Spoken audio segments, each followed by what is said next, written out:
Good afternoon, good evening. This is Umesh Hodeghatta from San Francisco. I am a chief data scientist at New Sigma Analytics Lab, where we provide strategic advice to senior executives on AI, machine learning projects. And also we conduct various workshops on the same topics. So today we are going to talk about AI and machine learning in action. So first things first, let us look at the agenda. What is our AI and machine learning in action? What are the things that we are going to cover today?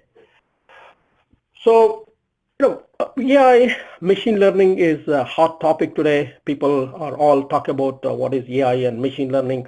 So we'll talk about what is this predicting the future. That is what is machine learning is all about. It's predicting about the future. We quickly spend about a couple of minutes trying to understand what are the different applications of machine learning and what are we trying to predict.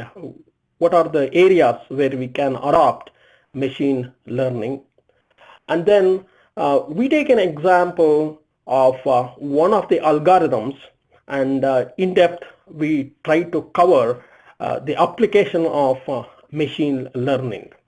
And then we'll talk about what it takes to succeed in AI and machine learning project. And finally, we take up some question and answers from the audience.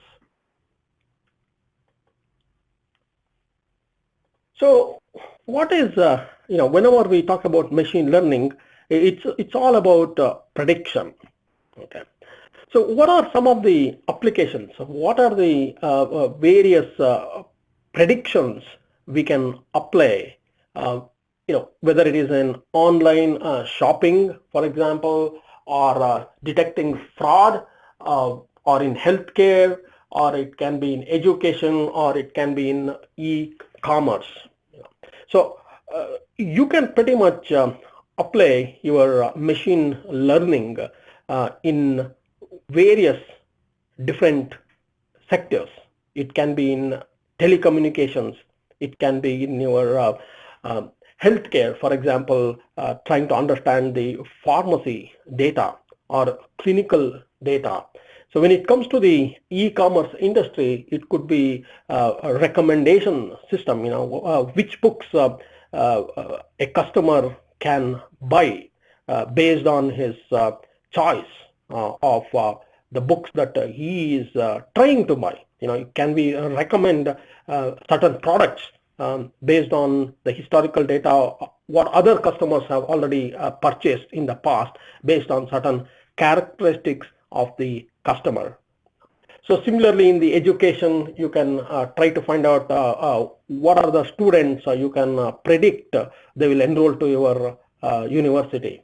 Or in case of credit cards, what are the chances that a fraud can happen, credit card fraud, for example, or an identity theft. Can we predict, based on certain characteristics of the usage of the credit card, are there any possibility of an identity theft or a fraud that can happen? Okay. So there are various applications which you can adopt, basically, predicting future. That is where most of the machine learning applications are, apart from trying to find the patterns in the data. So what is this AI and machine learning all about? So I just would like to start with introducing you to what is machine learning all about. So it is a new programming paradigm. It's a shift in how your traditional programming you have been doing, and how the machine is trying to learn. There's a big shift in terms of your traditional, how the things used to work, and with the AI and the machine learning, how things work. So in traditional, I just would like to take an example here with the classical program. If you are trying to do an addition or multiplication or any of the mathematical functions. So you have to specifically write an algorithm to do an addition equal to a plus b or multiplication, and then you have to provide an input a and then b. Then the program will know, okay, it has received a variable a and then it has received a variable b, and then according to the results that you want, if it is a addition, so the result will be 5, and then the algorithm will run a plus b and then it will provide you the result. However, in the machine learning, what machine learning does is you are just feeding the data. So we call this as a training data in case of supervised machine learning. So where already examples of addition, examples of subtraction or multiplication is already provided to your machine, and an algorithm will learn and it builds a model. And if a similar kind of a data that is fed to it, for example, in this case, I have a set of examples of addition. 3 is equal to 1 plus 2 and 5 is equal to 3 plus 2, or 5 plus 4 is equal to 9. I provide this data, right? So the model will learn based on these historical data, and if you feed a new data 2 plus 3, it knows, oh, I have to perform an addition, and then you will get the result as 5. Okay, so there is a big change, or there is a shift in the way in which you look at your machine learning and then the way in which you look at your classical programming. Okay, so that's the big difference, and we are going to look at what is that model all about. What is that machine learning algorithm? Okay, so I will take an example. Again, this is one of the prediction algorithm, predicting an approval of credit card. It's a very simple. So all I'm trying to do is I have a data, and then I want to predict whether, given certain characteristics of a customer, what are the chances the credit card will be approved or it will be denied. Okay, so let us take an example now.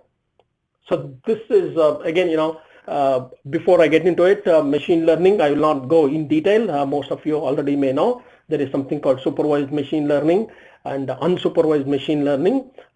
Supervised machine learning is nothing but a classification, and unsupervised machine learning is again, it's also a classification, but there is no label. We call it as it's a grouping or categorization. And then the third type is association.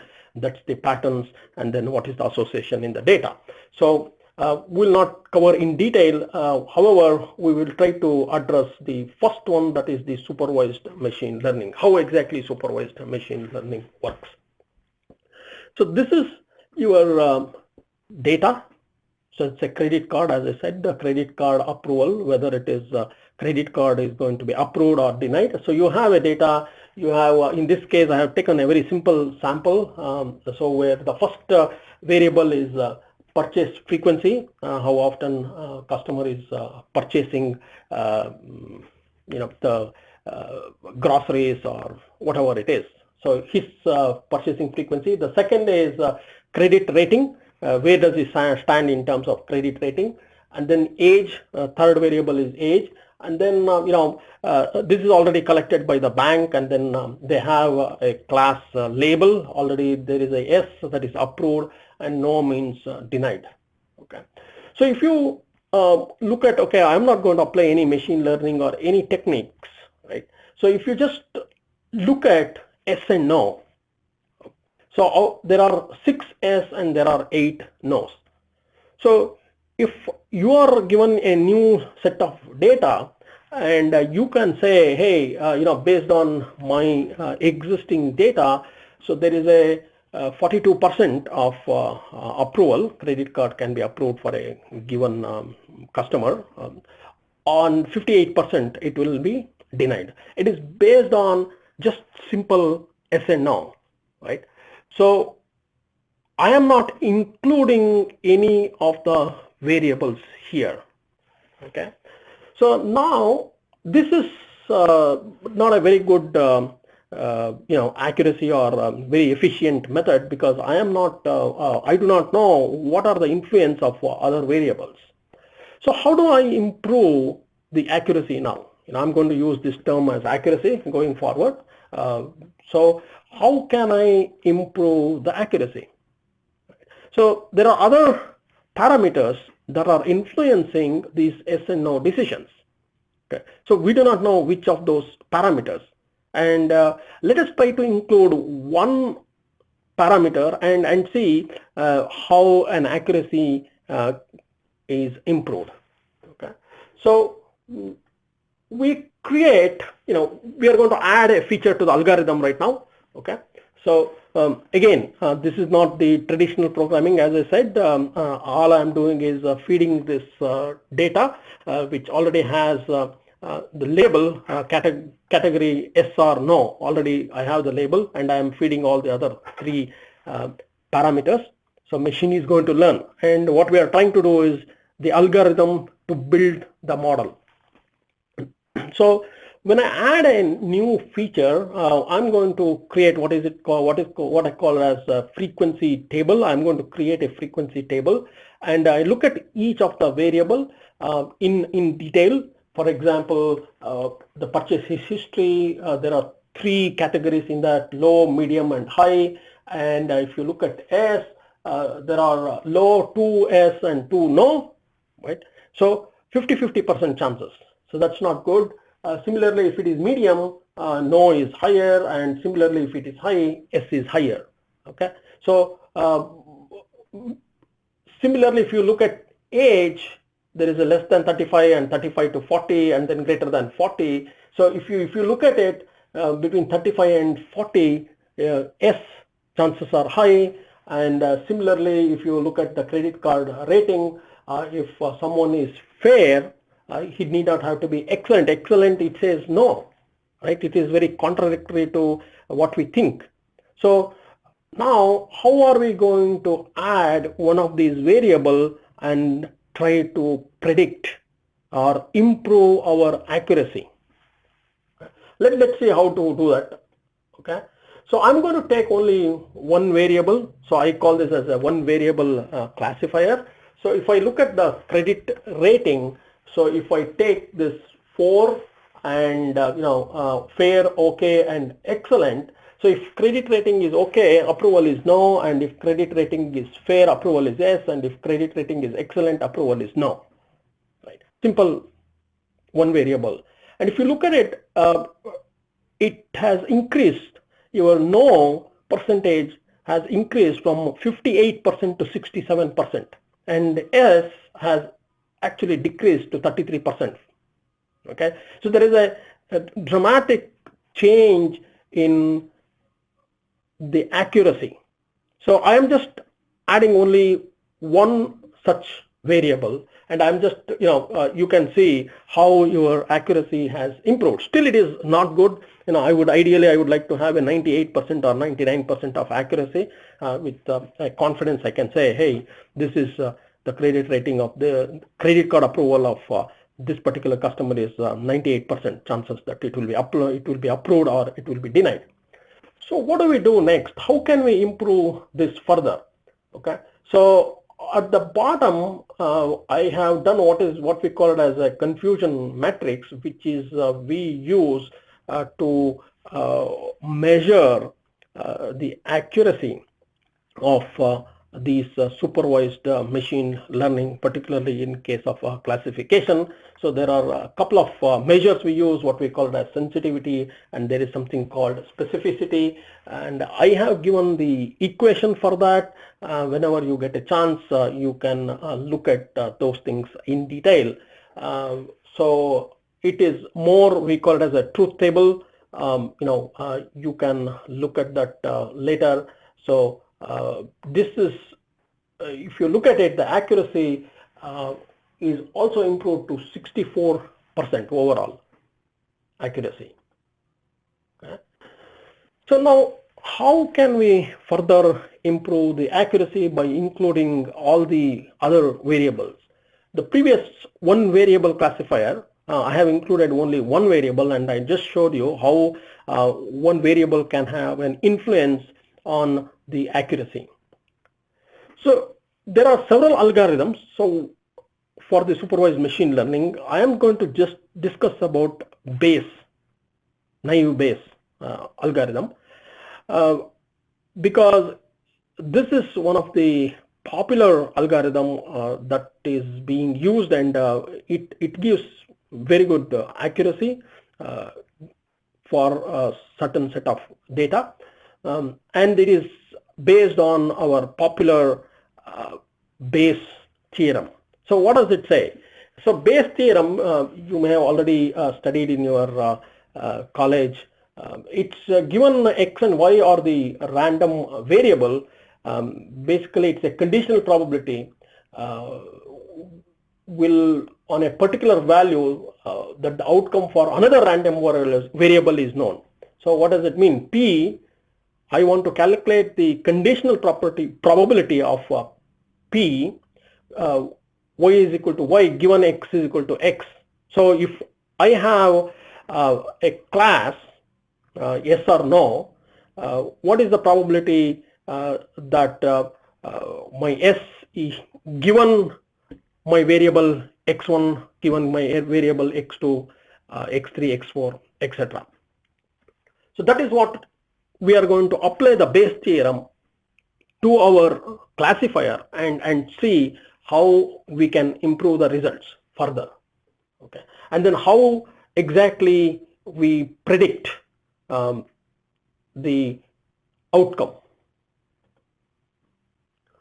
So again, how do we apply Naïve Bayes? Here is the equation, classic equation. P of C given x, C is the class, in this case yes or no, is equal to P of x given C, that is likelihood of occurrence. So I have a variable x given a class, right? P of x given C, and then P of C, what is the probability of yes or no? In this case, only two classes. So we call it as class prior probability, and divided by P of x, that is the predictor prior probability, that is the various variables we have x, and P of C given x is simplified. We make an assumption that each of the variable is independent of the other variable. So here that is the main assumptions that we do. That is equal to P of xi given C times P of x2 given C times P of xn given C times P of C class itself. So P of C given x is the posterior probability of the class, and P of C is the prior probability of the class, and P of x given C is the likelihood, which is the probability of predictor given the class. And similarly, P of x is the probability of the prior probability of the predictor. So in this case, the x, we just apply this Naïve Bayes to our example here, and we try to calculate the probabilities for each one of the variable, the prior probability, the posterior probability, okay, likelihood of occurrence. So when you apply, if you look at the credit card, and I try to create a likelihood table, and I have two classes basically, so the yes and no. So what are the probability of yes is 6 by 14, and probability of no is 8 by 14. Okay, and P of x given s, in this case, I have calculated all the values here. You can go ahead and calculate yourself. P of fair given s is equal to 4 by 6. So fair, credit rating fair, s has got 4, and total number of fair is 6, so 4 by 6. Okay. Similarly, I want to calculate now P of C given x is equal to P of S given fair, only one example I am taking here, is equal to P of fair given S times P of fair times P of S, and just do this math, right? So this is the value for P of C given x for one variable. Okay, so what I'm going to do is you have to calculate the same thing, P of C given X. You have three variables, Xi, X1, X2, that is the credit rating, the age, and the frequency of purchase. So for each one of them, you have to calculate the naive Bayes, the conditional probability, what we call as conditional probability. And if I have a sample which is not in my training data, we call it as a training data, now the model is based on the training data. It has got a model. Now for this model, I give a set of values which I want to predict. Okay, so my X is going to be age is greater than 40. X is my input, and purchase frequency is medium, my second variable, and credit rating is excellent, my third variable.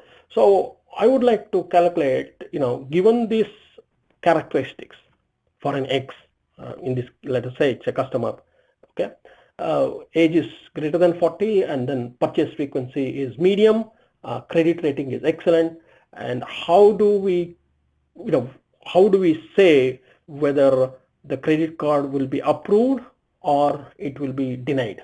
So you have to calculate your P of Xi given Ci times P of Ci. So that is what we have to do this calculation, right? And once we do this, then we will know what is the probability, and then we have to calculate for both the classes. Okay, here we have P of Xi for Ci. Ci we have two classes, S and no. So you have to do the conditional probability using the equation, naive Bayes equation, what I showed earlier, on both class S and both the other class no, and depending on whichever probability is higher, then that would be your prediction.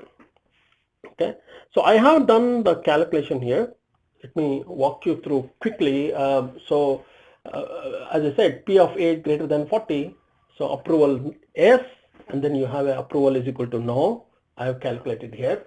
And similarly, purchase frequency medium is equal to approval is equal to X, approval is equal to no. I have calculated that. Similarly, credit rating excellent, approval is equal to S, approval is equal to no. And P of approval is equal to S. So we already know 6 by 14 and 8 by 14. And using these probabilities, so you are going to calculate P of X is equal to S, and then P of X approval is equal to no. That is 0.0185 and 0.0586. And then finally, you apply this probability to your approval is equal to S, P of X given your Ci, that is the class. So you use that formula, and then you calculate what is the probability of X given your S, and then what is the probability given is equal to no.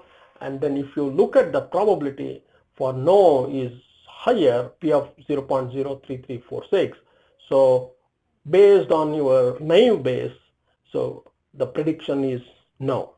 So in this example, I have included all the variables. What I have not shown you is what is the accuracy. For that, you have to have a test data, and from the test data you calculate the accuracy. But here I have directly shown the model is already, you have the model which has all the calculations, and then it is trying to predict. So if you have more number of samples and you try to go back and check,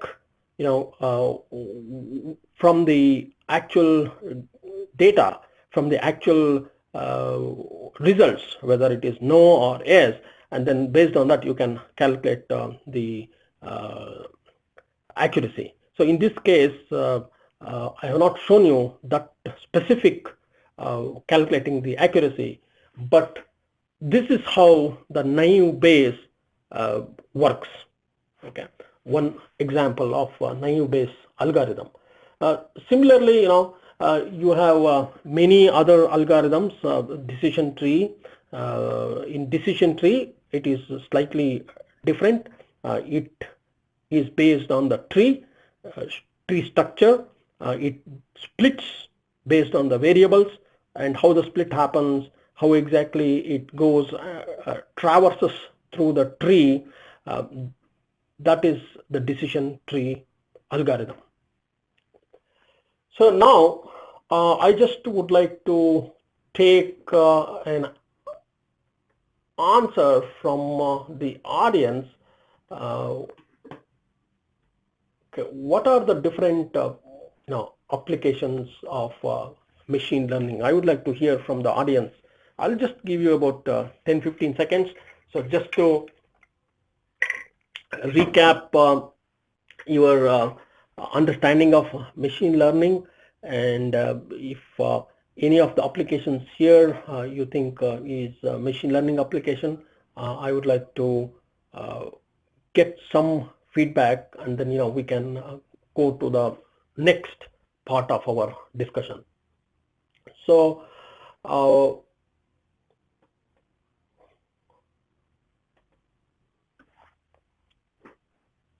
please respond as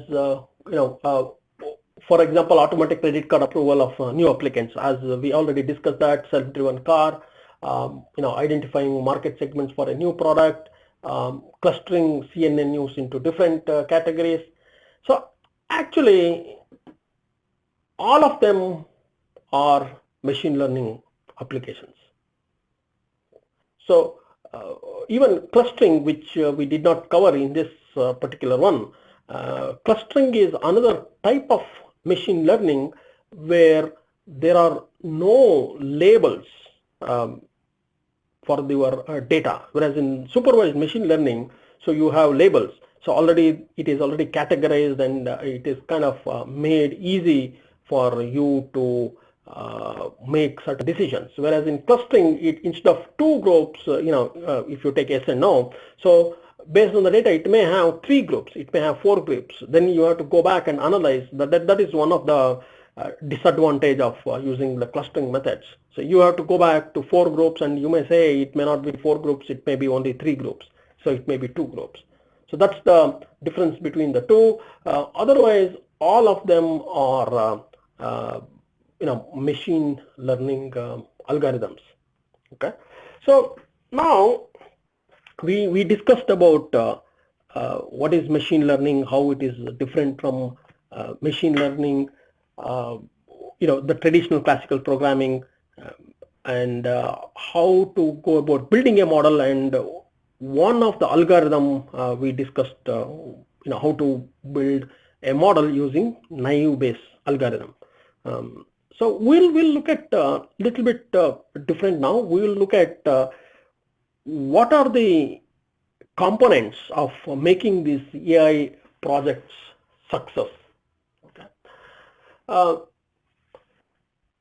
Why AI now, right? So if you look at history, probably 30 years, 40 years back, AI has been there. Robotics, you all may have heard about it or studied in some point of time. But even the machine learning, neural networks was there 30 years back, 20 years back. If you go back and look at the history of neural networks, so it was there always. Okay. But what is this AI and machine learning? All of a sudden, people are started talking about it. Why everywhere there is a buzzword, right? There are only, the main reason is the data, availability of the data. You have a lot of data that is sitting in your organization, and people do not know how to make use of that data. So earlier, most of the statistics, right, if you look at it, the data was a big problem.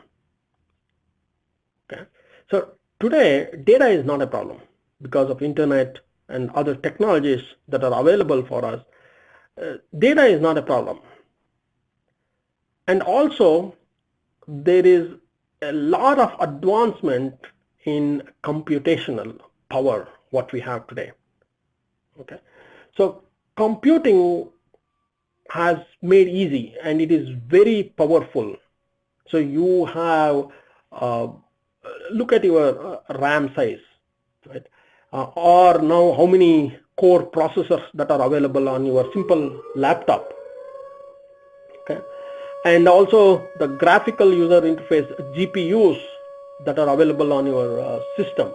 Okay, so the development of techniques for training deep learning network on large data set. So deep learning is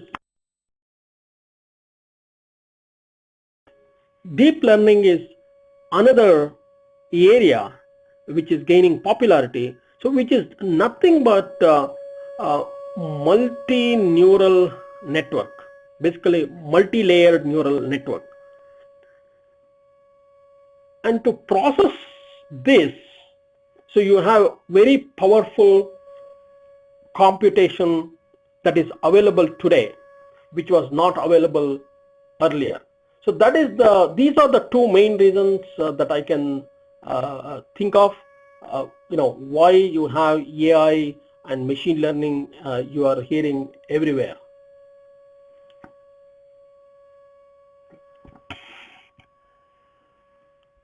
And for any, coming back to the business or AI machine learning project or business analytics process. So first is, it's very important to you understand the business requirements, what you are trying to predict.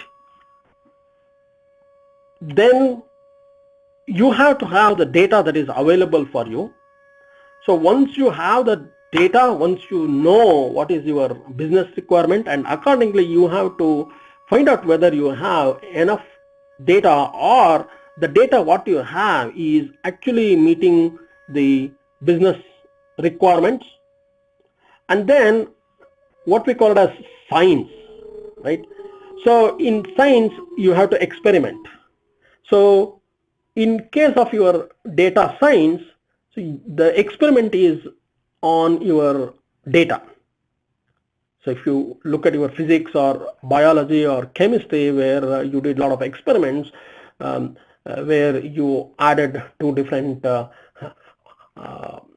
elements, or you try to look at the microscope, through the microscope, certain organisms, that is the science, and then you infer something, but here in case of data science, all you have is data, and what you are trying to do is prediction, and you have a prediction, as I showed, you have 80% accuracy you may get. Now what do? So we go back and then look at our data, reevaluate our model, and we may, instead of using one model, we may have to use another model and see what happens to the accuracy of the other model. So this is what exactly you do in the science part of the data science. Okay, so once you are satisfied with your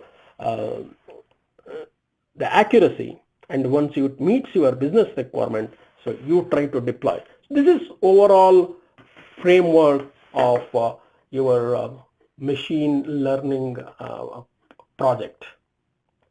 Okay, executing machine learning project. But the most important thing for the success of machine learning project is your data. Okay,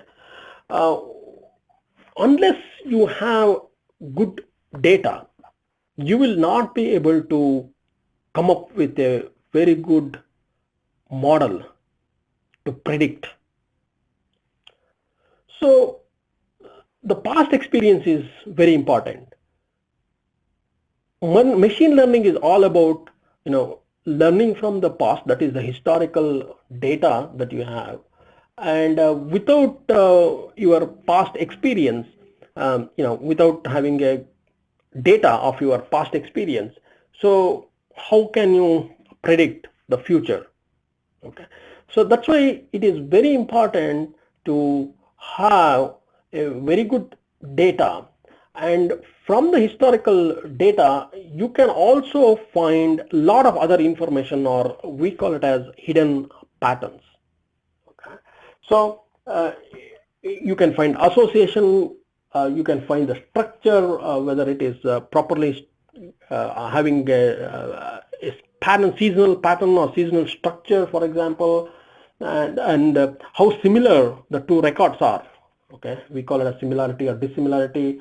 And you can also find, what kind of data that you have, or does it form a arc or it is a line. Okay, that is the reason it is very important to have very good data that is available for you. And of course, data cannot lie. Always data tells the truth. So unless you have bad data, okay. So it's really important to have a good data in order to perform your model and then to get a very good accuracy. Okay, so that is why I always stress on having a good data set is very important, and it is very important that you have good data set as soon as you understand the business requirement, what you are trying to predict. Okay, so if you don't have good data set, it's important to talk to your management, talk to the people who are involved, and see how to get that good data set. Most of the time you spend in cleaning the data set. I will come to that. That is one of the business process that I showed you earlier, the framework. Okay, so here is the poll question I would like you to answer. This particular poll question. Basically, when do you think data is of use for machine learning?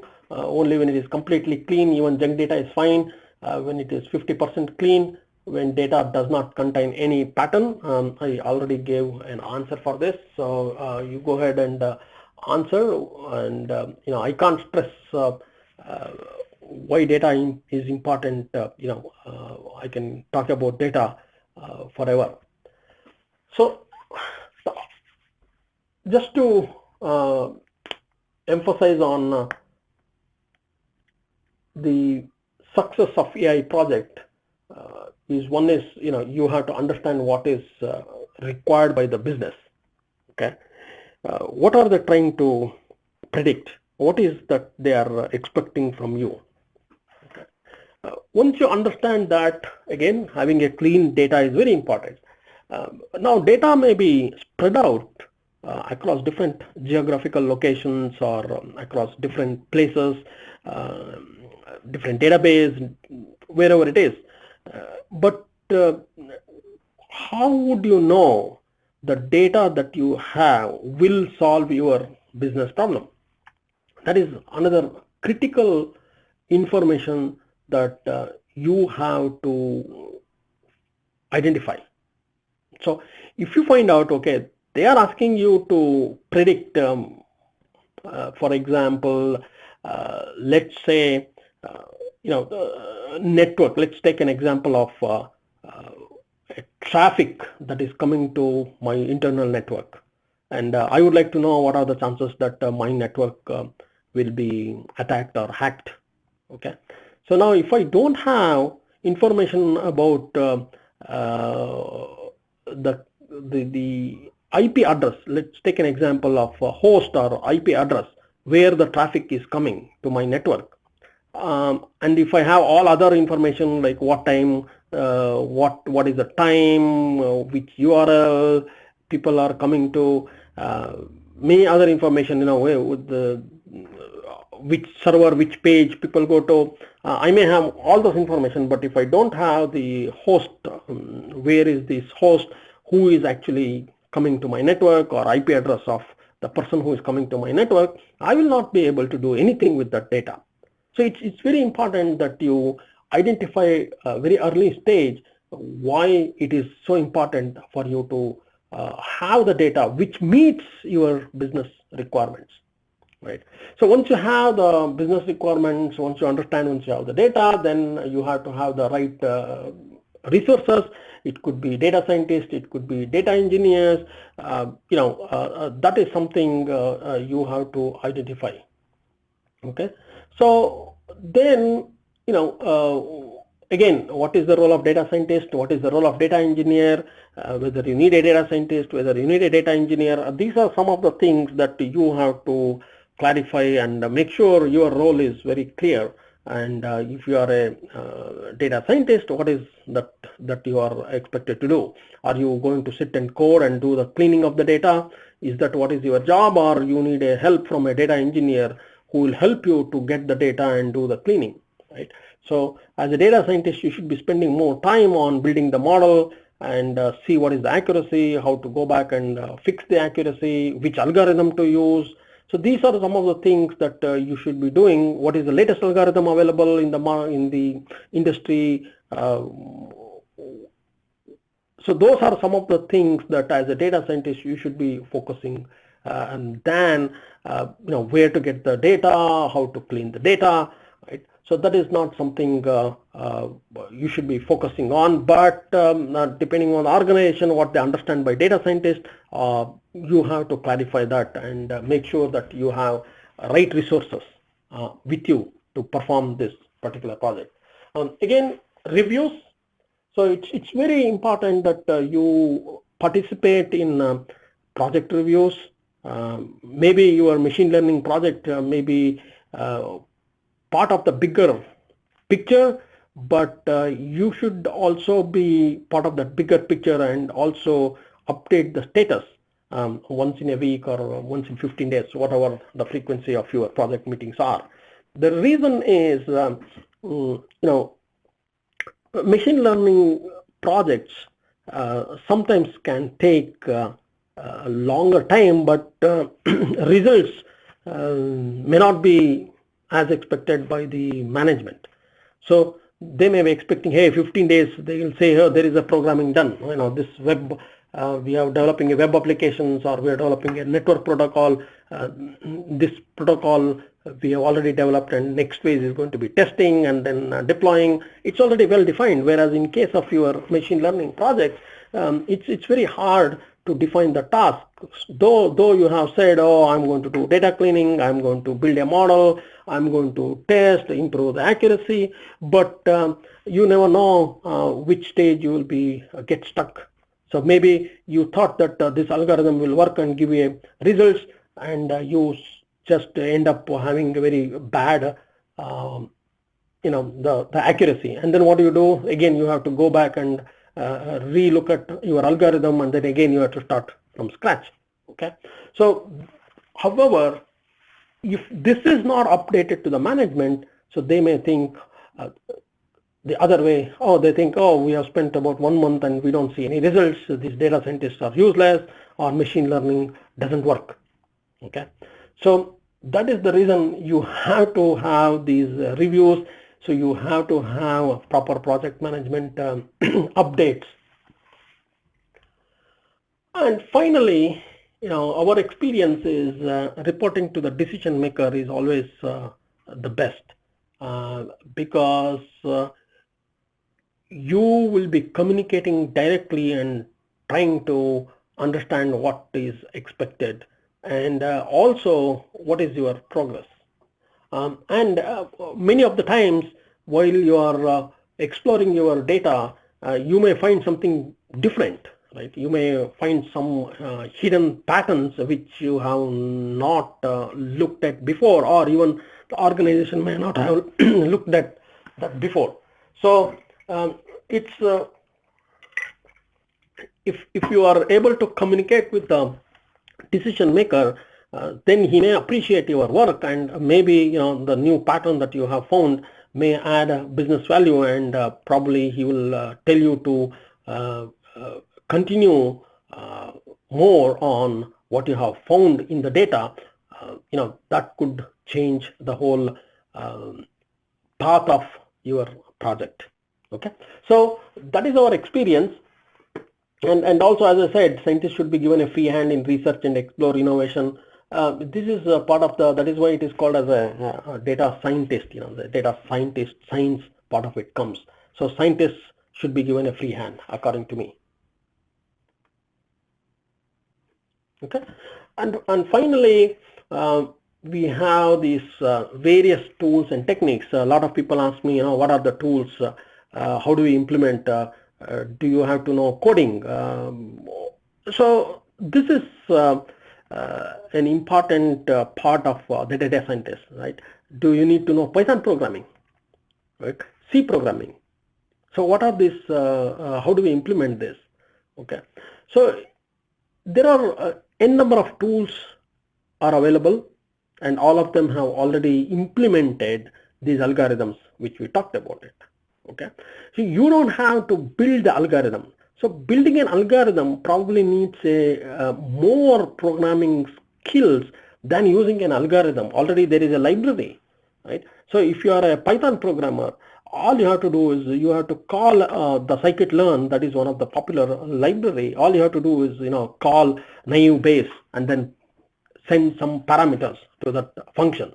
Okay, you don't need to know Python programming in depth, for example.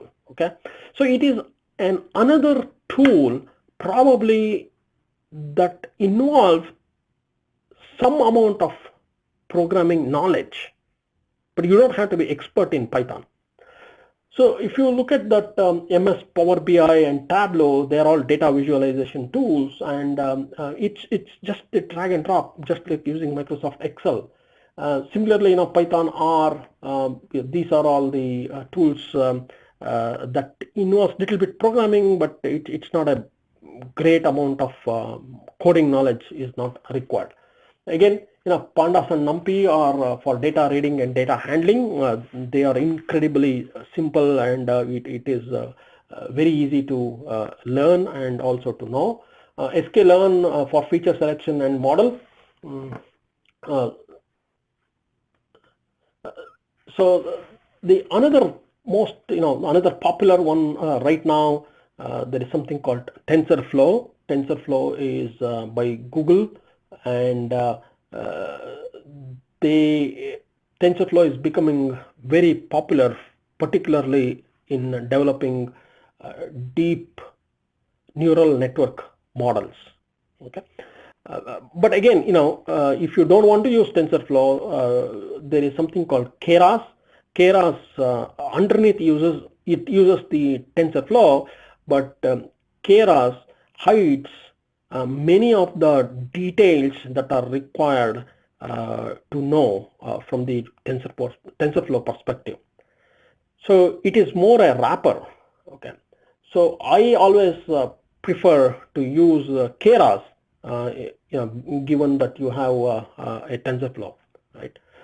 So finally, now you have Matplotlib for graphing, and there are n number of tools.